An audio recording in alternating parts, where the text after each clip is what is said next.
The war had lasted so long that stars were dying between battles. Entire sectors lay in ruins, their once vibrant trade routes reduced to drifting fields of wreckage. Humanity's fleets were scattered, our colonies burned, our defenses shattered. The coalition, an alliance once thought invincible, was crumbling under the relentless advance of the Arkle Dominion. Every world that fell became a weapon against the next. Hope had become a story we told children to help them sleep. The Arkle didn't conquer with mercy. They were methodical, ancient, and terrifyingly efficient. For decades, our fleets fought them in every star system we could hold, but their numbers and technology outmatched us at every turn. We built walls, they broke them. We built fleets, they burned them. We tried diplomacy, and they laughed. The last of our admirals once said, "They are the storm, we are the sand." And by the fourth decade of war, the storm had reached Earth's doorstep. The last bastion of the coalition, High Command's orbital fortress, hung over the ruined Earth like a scar. Inside its command chamber, hollow-eyed leaders stared at fading star maps. Red markers outnumbered blue 5-1. The defensive lines around Sol had collapsed 2 weeks earlier. What remained of the fleet was a patchwork of damaged carriers, civilian vessels, and old war relics pulled from museums. Every simulation ended the same way. Extinction within months. Admiral Cade stood at the center of the room, hands clasped behind his back, his uniform stained with the wear of too many battles. He had watched worlds die. He had buried friends among stars. Now he watched his species prepare for its last breath. "We have one move left," he said. His voice was steady, but there was something underneath it. A weight everyone in the room felt. Generals exchanged uneasy glances. They all knew what he meant. The forbidden option. It was called Protocol Vulture, a failsafe so dangerous, so morally questionable, that it had been buried deep in military archives for over a century. The idea had been simple. If humanity faced total annihilation, they would send a distress call, not to allies, not to neutral parties, but to the one species the galaxy feared more than the Arkle. The Terran Apex Directive forbade contact. The archives were locked. But now, with no fleets left and no gods listening, rules meant nothing. The species was known as the Gorath Enclave. They were not allies. They were predators. Millennia ago, they had nearly eradicated 3 galactic civilizations in what historians called the Cleansing Wars. After their slaughter, they withdrew voluntarily, vanishing into the galactic rim. No one approached them. No one spoke their name above whispers. Even the Arkle left them alone. They weren't dangerous because of numbers. They were dangerous because they enjoyed war. The chamber was silent as the encrypted data key was placed into the ancient communication console. "This is madness," whispered General Tava. "If we call them, we're trading one extinction for another." Cade didn't look away from the console. "If we do nothing, we die anyway," he replied. "At least this way, the Arkle might bleed with us." Around him, officers shifted uneasily. It wasn't courage driving this choice. It was desperation, sharpened to a point. The communications array that had lain dormant for a century hummed to life. Old systems shook off dust as deep space relays aligned toward the galactic rim. A coded pulse was sent, a simple message embedded in frequencies older than the coalition itself. It was not a plea. It was a summons. One the Gorath had sworn they would answer if ever heard again. Somewhere, in the silent void beyond mapped space, something ancient began to stir. "Message sent," reported the technician, her voice trembling. The room remained still. Nothing exploded. No response came. Just the cold hum of dying machinery and the distant rumble of approaching Arkle fleets. "What if they don't come?" someone whispered. Cade didn't answer. He simply stared out the viewport, where distant stars burned like dying embers. He had cast humanity's last stone into the dark. Now all they could do was wait. Far beyond the frontier, in a region of space where no maps dared to go, something opened its eyes. Sensors picked up a distortion at the galactic rim, a gravitational ripple unlike anything recorded in centuries. Deep space stations went offline, subspace channels filled with static. And then a single ancient signal returned, carrying 4 words in a voice like thunder. Call received. "We come." The return signal struck the command chamber like a physical blow. The speakers didn't play it, it shook them. 4 words carried across 1,000 light years, spoken in a voice that felt like the echo of collapsing stars. Call received. "We come." The technician at the console whispered. They answered. No one cheered. No one moved. For the first time in years, the room was silent, not from fear of the Arkel, but from the weight of what they had just awakened. Admiral Cade's gaze stayed fixed on the tactical display. "Estimate time to arrival," he ordered. Analysts scrambled. The message had been received by deep space relays at the Galactic Rim, but Gorath ships didn't follow known routes. They traveled through corridors of subspace no other species dared map. We can't give a standard ETA," the lead navigator stammered, "but based on historical records, days, maybe less." A chill ran through the room. Less than a week, and the monsters of history would be here. Across the galaxy, whispers spread faster than light. Even encrypted Arkel transmissions carried hints of unease. The Gorath Enclave hadn't moved in centuries, and now they were on the move. Outlying listening posts caught glimpses. Massive distortions in subspace, star-sized gravity shadows passing silently between systems. Merchant fleets abandoned trade routes. Neutral systems declared lockdown. For the first time, the Dominion slowed its advance. The Wolves had scented a larger predator. Inside the war room, the Coalition's remaining leadership debated the impossible. "We can't trust them," General Tava argued. "They'll devour us the moment they arrive." Cade answered quietly. "They don't need to devour us. We've already done that to ourselves." He turned to the room. "We caught them because no one else could stop the Arkel. We will deal with the consequences, if we live long enough to face them." No one liked the answer, but no one had a better one. The Arkel continued their advance. Two of their spear fleets were already within striking distance of Mars. Orbital defense rings buckled under constant bombardment. Civilian evacuation ships fled Sol in chaotic streams. Earth's once bustling orbital lanes now looked like a funeral procession. The command chamber tracked every red marker moving closer.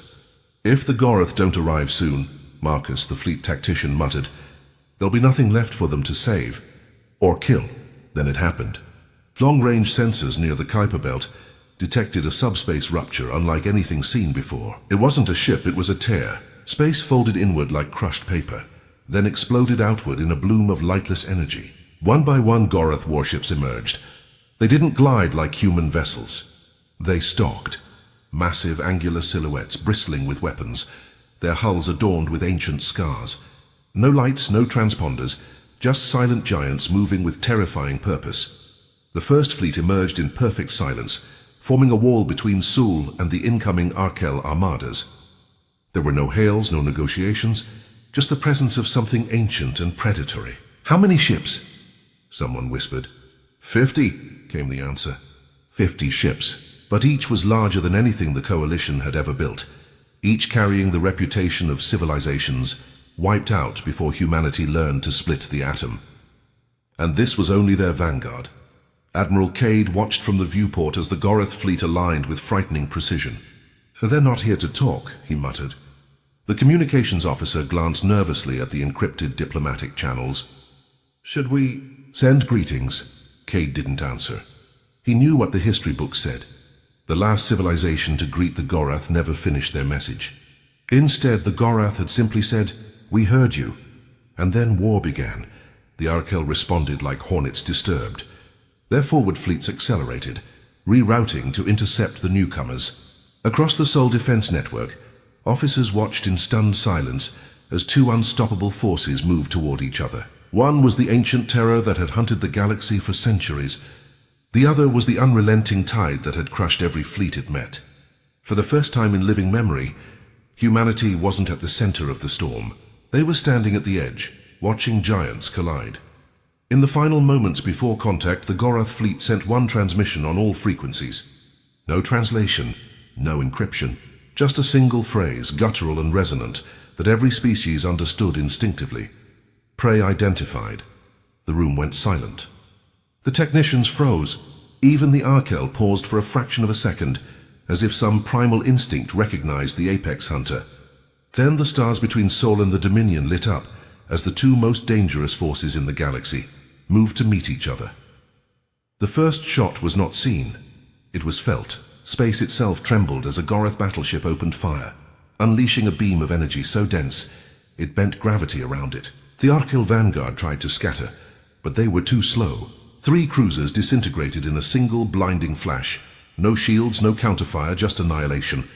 The sound didn't reach Earth, but every sensor lit up like a supernova. Humanity watched in collective silence as the galaxy's predators bared their teeth. The Arkel answered instantly. Their dreadnoughts launched synchronized volleys of antimatter torpedoes, enough firepower to flatten a continent. The Gorath didn't evade. They turned toward it. Dozens of jagged black ships shifted formation, weaving together energy fields that absorbed the explosions like rain hitting stone. Then, almost mockingly, they redirected the residual energy back toward the Arkel line. It wasn't strategy. It was dominance, an apex predator testing its prey. In orbit around Mars, civilian ships fled as the two titanic forces clashed between the stars. The battlefield was vast, but its effects were immediate. Gravitational distortions rippled through the solar system, causing tides to surge and satellites to buckle. "They're rewriting physics out there," whispered a technician. The command chamber tracked energy signatures that dwarfed anything humanity had ever built. "This isn't a battle," Cade muttered.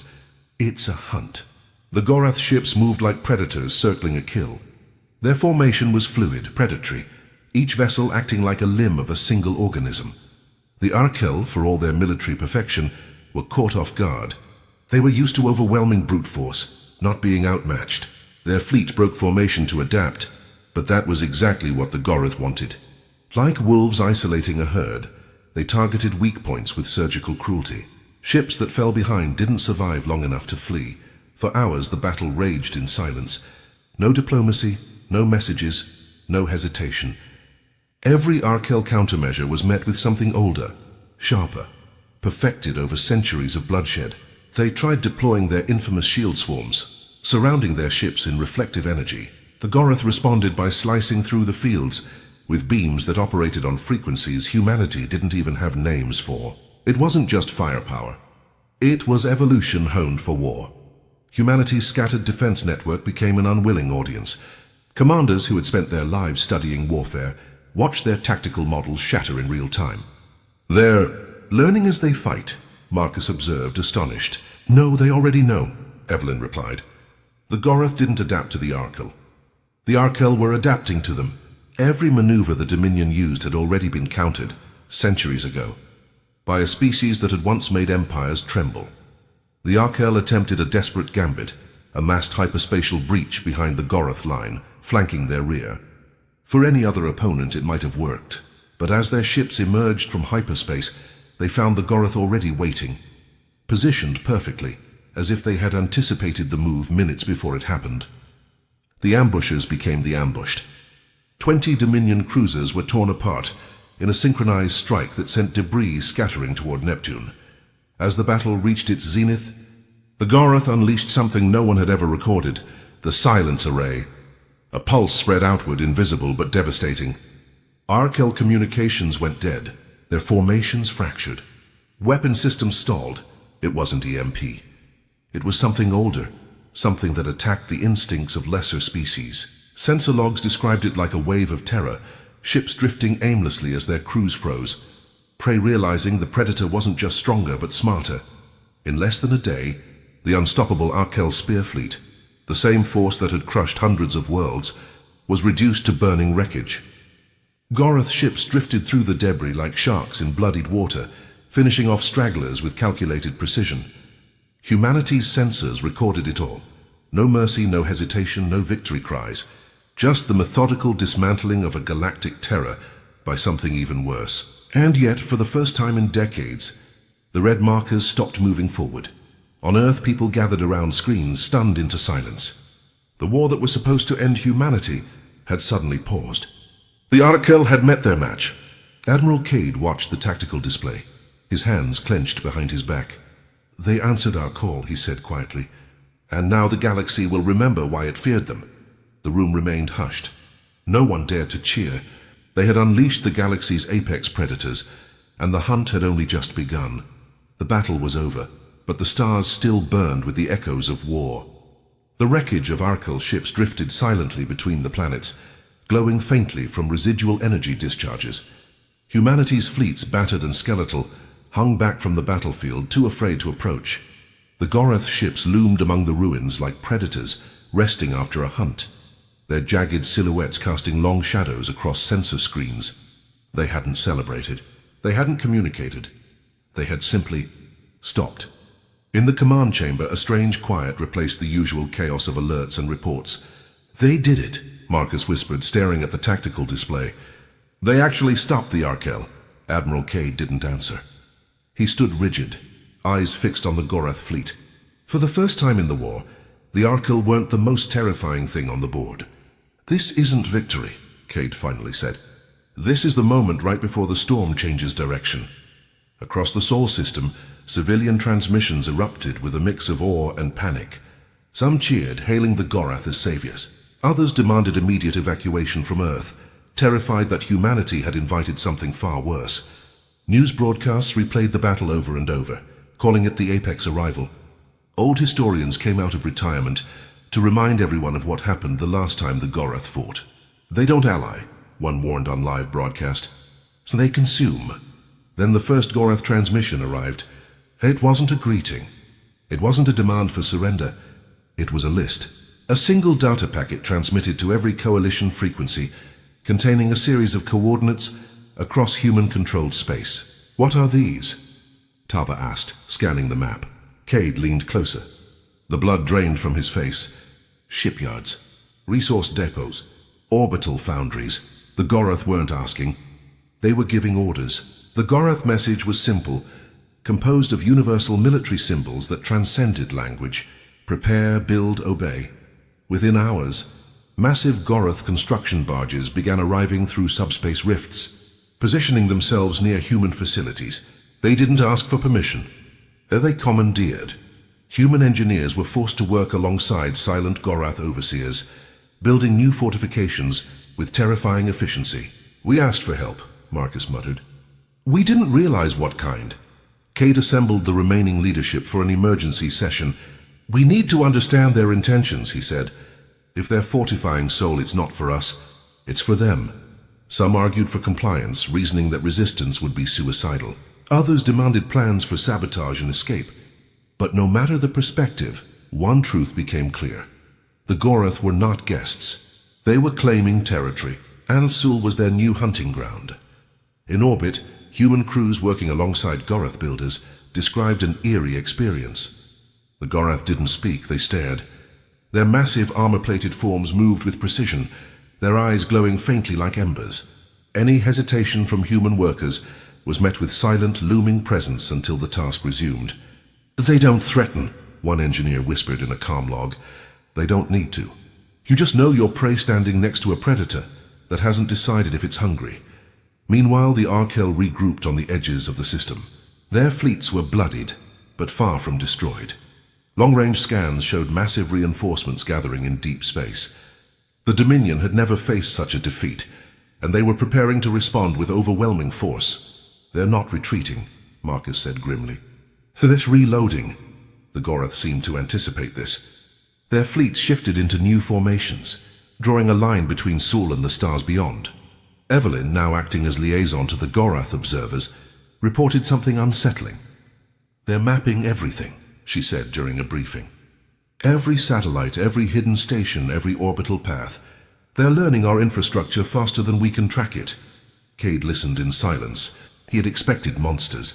What he hadn't expected was this cold, methodical preparation. It wasn't conquest through fire. It was ownership through inevitability. By the end of the week, the Sol system had transformed into a fortress unlike anything humanity had ever seen. Massive Gorath bastions orbited the outer planets. Subspace corridors were sealed by gravitational nets.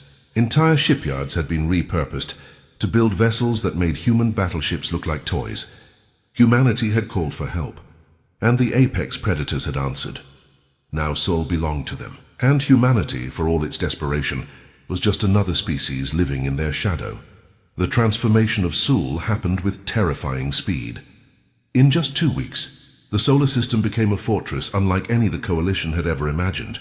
Asteroid belts were weaponized into kinetic kill fields. Jupiter's moons became Gorath staging platforms, bristling with dark angular structures that hummed with alien energy. Humanity's own defenses were integrated seamlessly into their network, but always at the periphery, like auxiliary tools, not partners. It was clear who commanded the system now. Human engineers, soldiers, and officers worked alongside the Gorath under silent observation. The predators never spoke a word, but their presence alone dictated obedience. "They don't give orders," one officer reported. "They look at you and you just know what you're supposed to do." When human crews hesitated, Gorath overseers didn't threaten. They simply stepped closer, towering like armored beasts. Tasks were completed quickly after that. Fear became the new chain of command. Admiral Cade toured one of the retrofitted shipyards orbiting Saturn. Half the yard was human. The other half had been transformed into a nightmare of black alloy and spiked hulls. New warships were being assembled. Not Arkel designs, not human either, but something in between. "They're merging our infrastructure with their war doctrine," Marcus whispered beside him. Cade watched massive armored plates slide into place. "No," he replied softly. "They're assimilating us." Meanwhile, on the edge of the system, Gorath hunting fleets prowled through subspace corridors, intercepting scattered Arkel scout forces. Humanity monitored the encounters through sensor logs. What they saw chilled them. The Gorath didn't chase. They waited. When an Arkel ship entered their net, they struck with surgical brutality, cutting them apart piece by piece. It wasn't a battle, it was dissection. "They're not defending Sol," Evelyn said during a briefing. "They're demonstrating." The Arkel's response came faster than expected. Massive Dominion fleets gathered near the Oort cloud, ready to launch a full-scale assault. But before they could, the Gorath made their move. Without warning, half their fleet vanished into subspace. Moments later, Dominion outposts across 5 neighboring systems were simultaneously annihilated. No warning, no survivors. When the Gorath returned, their ships carried the shattered remains of Arkel vessels, impaled on their hulls like trophies. Humanity's military leadership struggled to comprehend the scale of the operation. "They didn't defend," Marcus muttered, analyzing the data. "They preempted across multiple star systems simultaneously." Cade nodded grimly. "This is what they are," he said. "We called predators to our doorstep. Did we think they'd sit still and wait?" It became clear the Gorath weren't just fighting the Arkel. They were dismantling them strategically, instinctively, with a cruelty honed over millennia. Civilian broadcasts grew increasingly uneasy. Footage leaked of Gorath training exercises on abandoned moons. Entire mock cities obliterated in seconds, atmospheric domes cracked apart, landscapes scarred beyond recognition. "They're preparing for something bigger," one journalist reported before the feed cut abruptly. Official channels urged calm, claiming cooperation was essential for survival. But whispers spread. Humanity hadn't gained allies. It had summoned conquerors who simply hadn't decided when to strike us.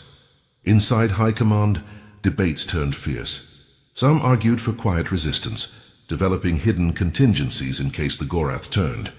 Others believed resistance would only provoke them.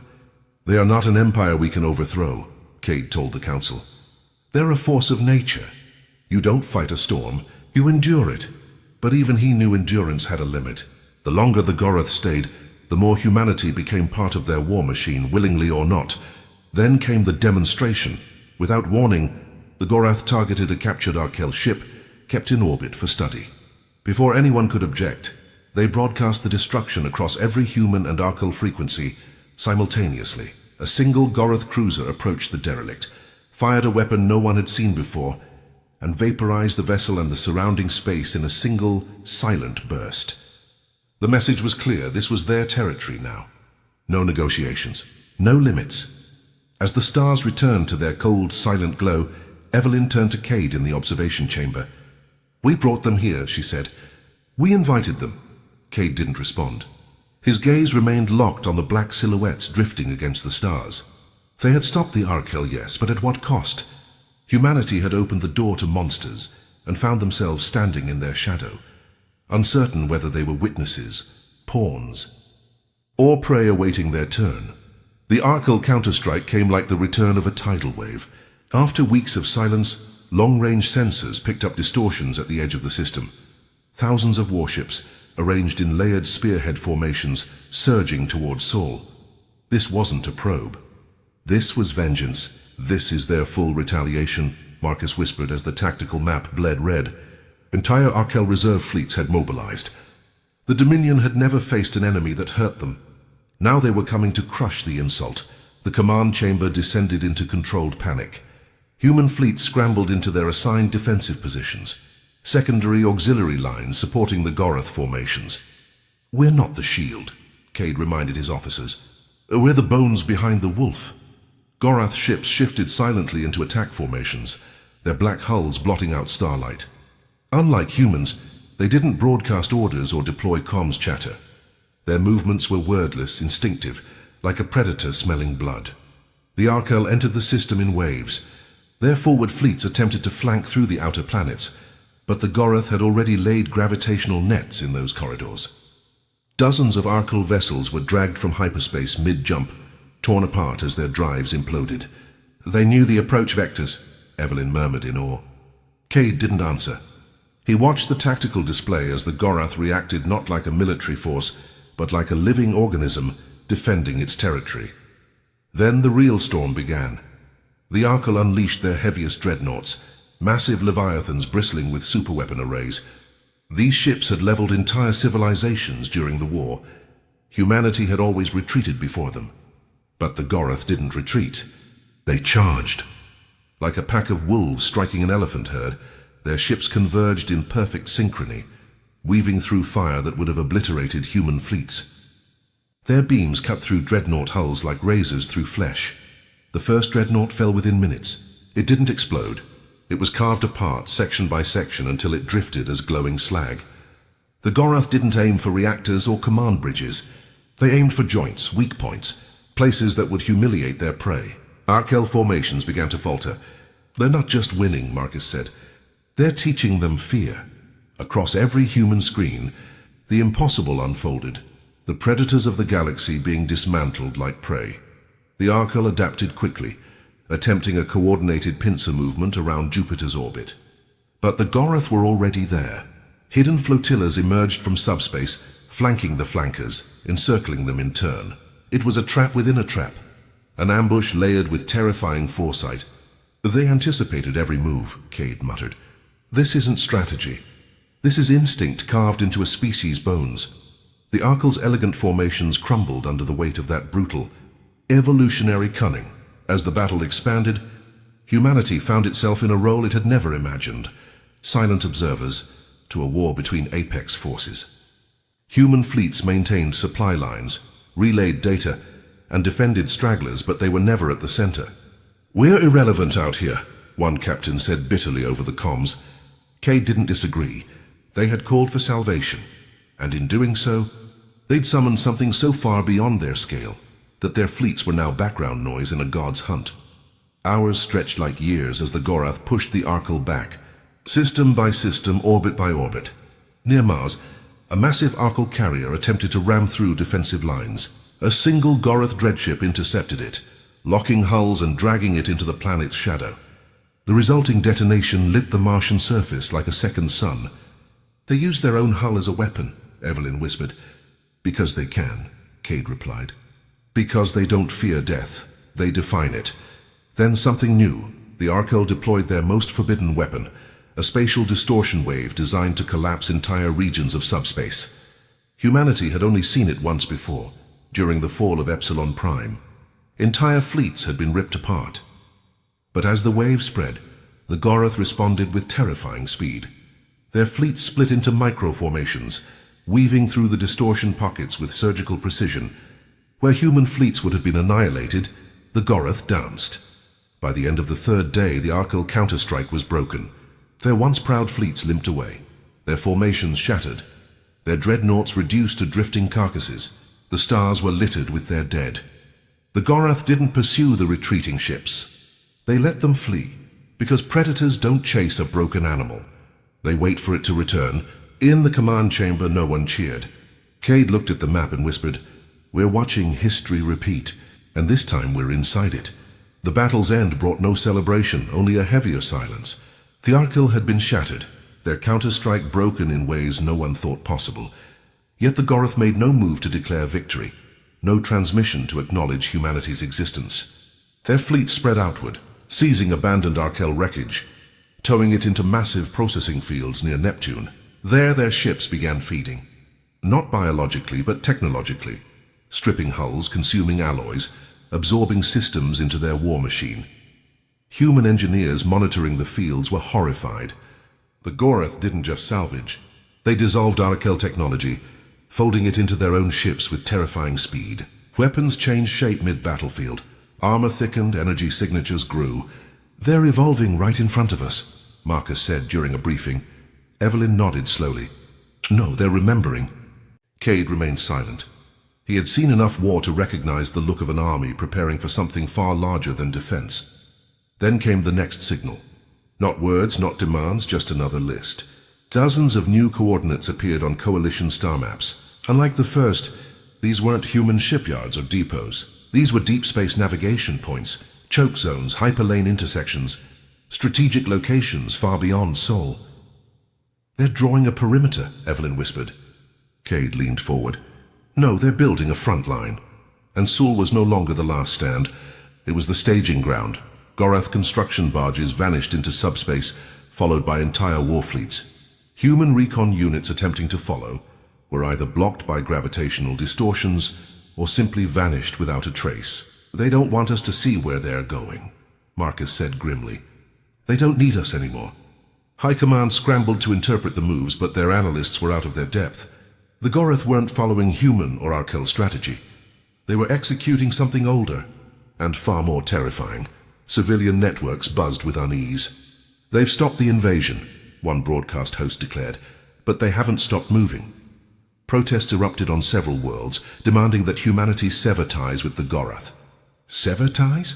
one soldier said bitterly. "They're not tied to us. We're tied to them." Rumors spread like wildfire. Some said the Gorath planned to claim the galaxy. Others said they had unfinished wars to settle. And for the first time, whispers began. What if they don't leave? Inside the command chamber, Evelyn confronted Cade. "We need to know what they're planning," she said. "They've built their walls in our home, fought their war through our skies, and now they're leaving us in the dark." Cade stared at the star map, watching red dots appear farther and farther from Sol. "They're not leaving us in the dark," he said quietly. "They're reminding us where we stand. We're inside their territory now, and they don't explain themselves to prey."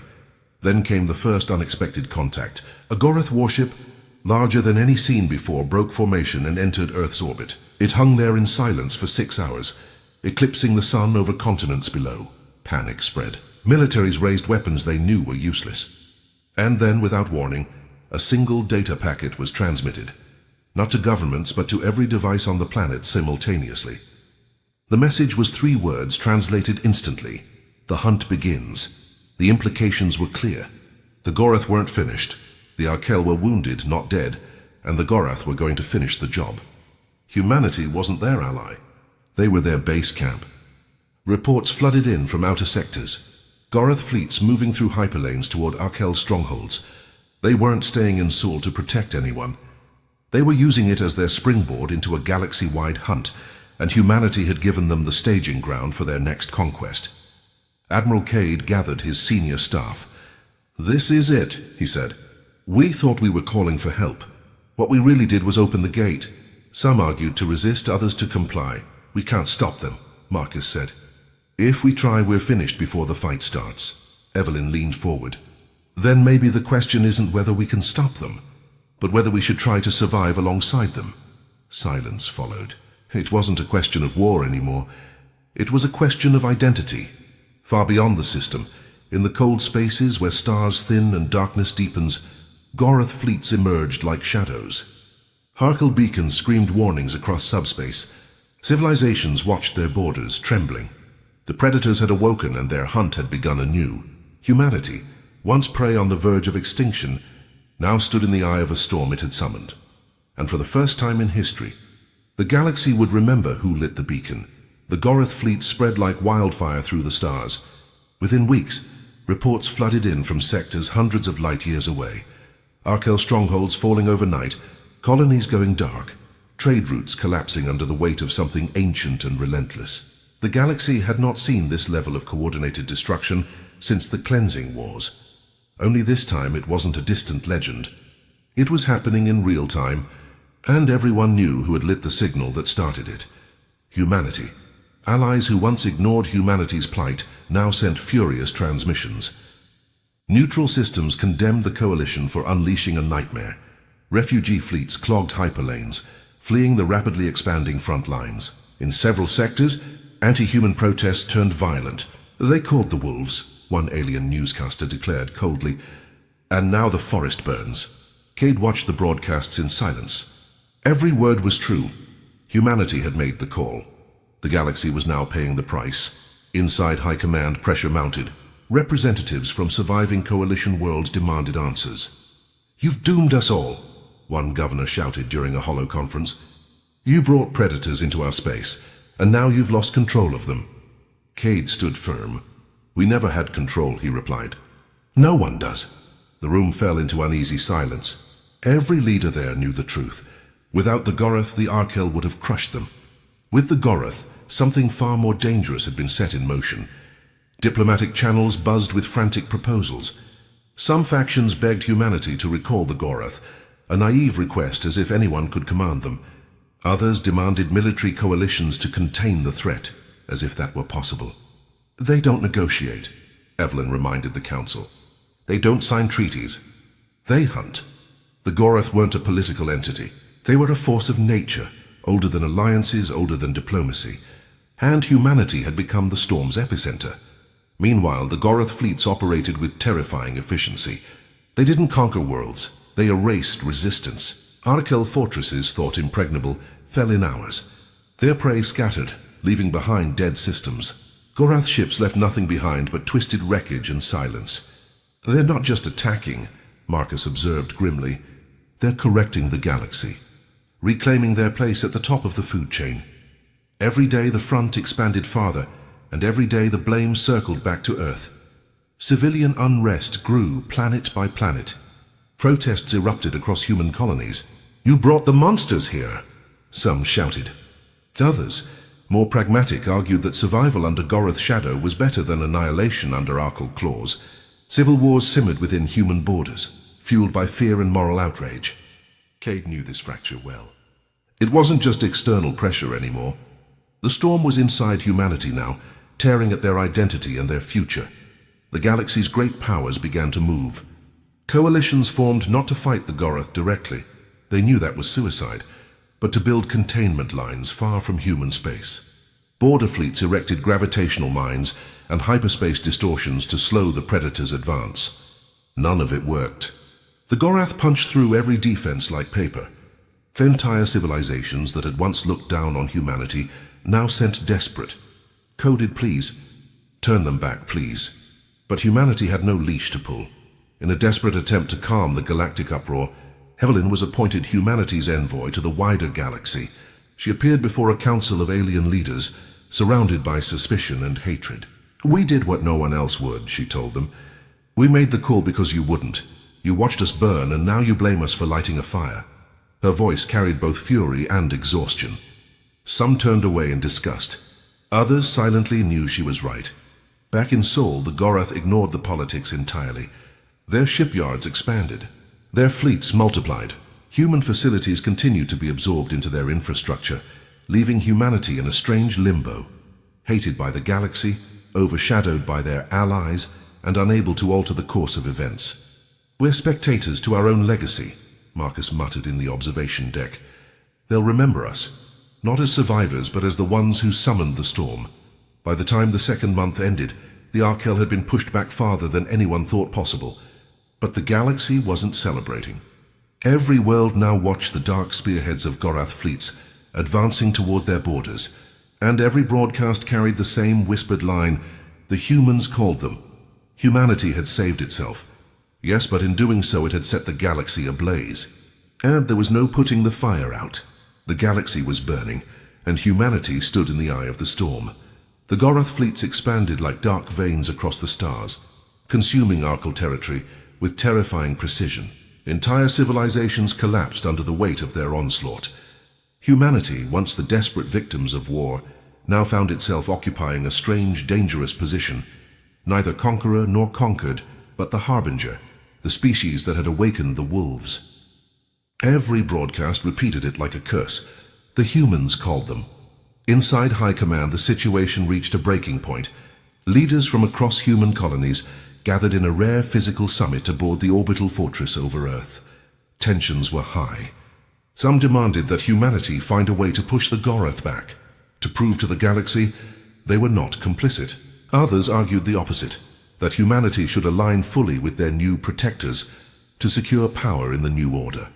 "We can't fight them," Marcus reminded the room, "but maybe we can shape what follows." Evelyn stood at the head of the chamber, facing a sea of divided faces. "We made the call because we had no choice," she said. "But now we do. The question isn't whether the Gorath will keep hunting. They will. The question is whether humanity hides behind them, or stands among them." A murmur spread through the room. To align with the Gorath was to abandon the galaxy entirely, to become accomplices in their hunt. To resist them might mean extinction. Meanwhile, the Gorath ignored the debate entirely. Their operations accelerated. Massive star forges bloomed in orbit around Neptune, spitting out new ships at impossible speed. Scouts reported fleets forming beyond the galactic core, something larger, more coordinated than anything seen so far. "They're not just finishing the Arkel," Marcus said, studying the data. "They're preparing for something bigger." Cade nodded slowly. "This is the second act. We just haven't been told our role yet." Outside Sol, tensions among human fleets grew. Some captains began quietly sabotaging Gorath infrastructure, jamming signals, slowing resource shipments, tampering with navigation beacons. Others secretly swore allegiance to the Predators, seeing in them the promise of survival and dominance. Humanity fractured into factions, those who resisted, those who submitted, and those who simply tried to endure. For the first time, the war wasn't just against external forces, it was within.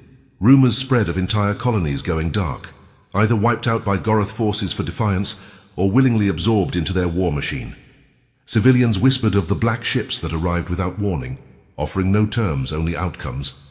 In this new reality, neutrality didn't exist. You were either useful to the Predators or irrelevant to them. "They don't need our loyalty," Evelyn told Cade. "They need our infrastructure. Our loyalty is just background noise." As the debate raged, a single message arrived from the Gorath. It wasn't addressed to governments or fleets. It was broadcast to every human device simultaneously, in that same thunderous voice that had first answered the call. "Choose." The message was accompanied by two symbols. One, a sigil that represented integration into their war hierarchy. The other, a blank void. No threat, no promise, just a choice. The galaxy watched as humanity's most dangerous moment arrived, without a single shot fired. The Council fractured instantly. Some argued that joining the Gorath was the only way to ensure survival, that humanity could thrive under their shadow, perhaps even earn a place among their apex ranks. Others saw it for what it was, a slow surrender of everything human. Cade stood in silence. He knew the Gorath didn't care which path humanity chose. To them, this was not diplomacy. It was categorization, predator, or tool. Evelyn addressed the galaxy through a broadcast that reached every human colony. "We made the call when we were dying," she said. "Now we decide what kind of species we are when we're alive again." Her words rippled through fractured fleets, underground cells, loyalist factions. For the first time, the question wasn't about the Arkel. It wasn't about survival. It was about identity. Humanity stood on a knife's edge, between becoming something monstrous or standing alone in the storm they had summoned. Far beyond Sul, Gorath fleets paused in their advance, as if waiting. For the first time since the signal was sent, the Predators turned their gaze inward, toward the very species that had called them. Humanity had wanted salvation. Now it faced judgment, not from gods, not from enemies, but from the very monsters it had awakened. And whatever they chose next would define not just their survival, but their place in the new galactic order. The choice hung over humanity like a sword suspended by a thread. Across colonies, stations, and fleets, every screen displayed the same two symbols, the Gorath's silent ultimatum. Join their war machine, or be nothing. For days, no official decision was made. In the void of leadership, factions grew bolder. Loyalist fleets rallied beneath the Gorath sigil, pledging themselves to the Predators. Resistance groups formed in the shadows, planning sabotage, escape, or rebellion. Neutrality crumbled like ash in a storm. Admiral Cade stood in the command chamber, staring at the endless star map. "They're waiting," Marcus said beside him. Cade nodded. Predators always wait before the kill. They let the prey decide which way to run. Evelyn entered pale but composed. The council's in chaos, she said. Half want to surrender, half want to fight. And the rest just want someone else to make the choice. Cade's jaw tightened. Then it falls to us. The weight of an entire species pressed down on their shoulders. The Gorath fleets had stopped expanding. For the first time, the predators were still. Their massive ships hung between stars like silent judges, their weapons quiet, their engines cold. They weren't impatient. They didn't need to be. Every civilization that had encountered them in the past had broken at this stage. Not because of violence, but because of the waiting. Humanity had summoned them, and now they stood in judgment, their gaze colder than the void. Evelyn proposed the unthinkable. We refuse both options, she said. We don't join. We don't fight. We stand. The room fell silent. Marcus shook his head. They'll erase us. Evelyn looked him dead in the eyes. Maybe, but if we kneel, we're already erased. Humanity becomes a tool, a whisper in their war. If we fight, we die screaming. But if we stand, if we refuse to be categorized, we force them to face something they don't expect. Cade listened, and for the first time in months, something flickered behind his eyes. The decision was made in a single broadcast, transmitted on every frequency, not just human, but Gorath as well. Evelyn stood before the camera. No flags, no titles, just her voice carried through the void. We made the call when we had nothing left, she said. And you came. You fought. You burned the sky. But we are not yours. We will not be your prey, and we will not be your hounds. We stand, not beside you, not against you. We stand. The message echoed across the stars. For the first time, the Gorath responded not with silence, but with movement. Their fleets shifted formation, enclosing Sol like a tightening fist. Civilizations across the galaxy watched, holding their breath. They're going to wipe us out, Marcus whispered. Cade didn't look away. Maybe, but they'll remember who defied them. The predators had expected surrender or submission, defiance without hostility. That was new. Predators understood prey. They understood rivals. But this was something else. Then came the moment that changed everything. A single massive Gorath dreadship moved forward, larger than any seen before. Its hull bore the scars of countless wars. It approached Earth slowly, deliberately, until it filled the sky like a second moon. Every weapon on both sides primed, and then it powered down completely. A voice thundered across every frequency. Not prey, not pack, witness. No one knew what it meant, but the fleet shifted, not toward attack but toward departure. In the following days, the Gorath began to pull back, not retreating in defeat but moving their hunt elsewhere. Their fleets poured into deep space, pursuing the shattered Arkel remnants. They left behind fortifications, scars, and the memory of their presence, but not occupation. Humanity's refusal hadn't defeated them. It had intrigued them. For the first time, a species had refused the binary they imposed, and the predators had acknowledged it. The galaxy watched in stunned silence as the wolves departed. The fire they had started still burned across the stars, and humanity's reputation was forever changed. Some would always curse them for summoning the storm. Others would remember that when faced with annihilation and dominance, humanity chose neither. Evelyn's words became a rallying cry. We stand. In the ruins of war among stars still scarred, humanity found something it had nearly lost. Its identity. Admiral Cade stood on the observation deck, watching the last Gorath ship vanish into the black. We lit the signal, he whispered. We unleashed them. Evelyn stepped beside him. And we survived them, she replied. Not as tools, not as prey, as witnesses. The stars were quiet again, not peaceful but honest. Humanity had made its choice. And in doing so, it had carved a place in galactic history not as conquerors, but as the species that stood in the storm and did not kneel.